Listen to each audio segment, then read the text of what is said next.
الجمايل سالف والدين لابد يقضى، والقضاء لا طلب راسي في بكون راضي.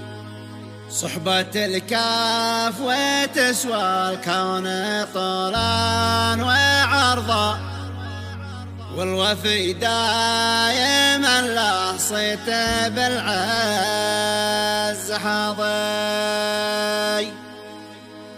بعنوان الجمايل السلف، كلمات الشاعر نور الدين محمد محسن علي محدد، تعبر وتحكي ما فيها. وتحياتي أبو خالد عوضة.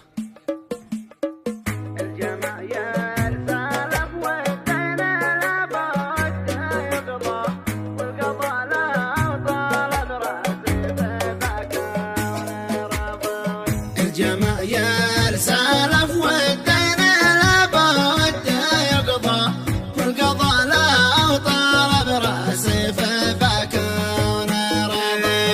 صحبة الكاف وتسوى الكون طولا وعرضا، والوفي دائما له صيت بالعز حظي. والذي قدم المعروف من دونه وعظه، عاش وضعه ووضعه يومها كان راضي. والذي قدم المعروف من دونه وعظه، عاش وضعه ووضعه يومها كان راضي. من وقف جانبي يوم ابن عمي تغاضى، مستحيل ان تسجم له بحاضر وماضي. مثل هذا له ارفع رايات العز بيضاء، يا سجل الوفاء سجل برأس البياضي. مثل هذا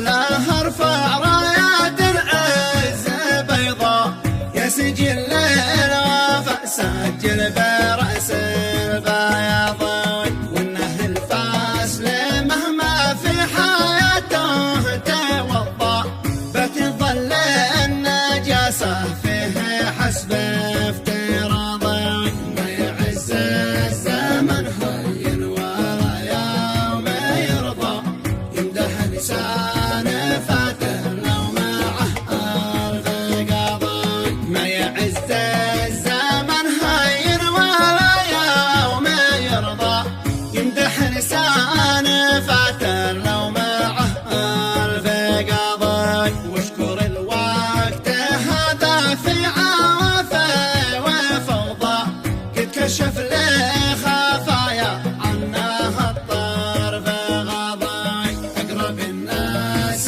يضمر لك مكيده وبغضى، وابعد الناس ليلك ما يحب التغاضي. أقرب الناس يضمر لك مكيده وبغضى، وابعد الناس ليلك ما يحب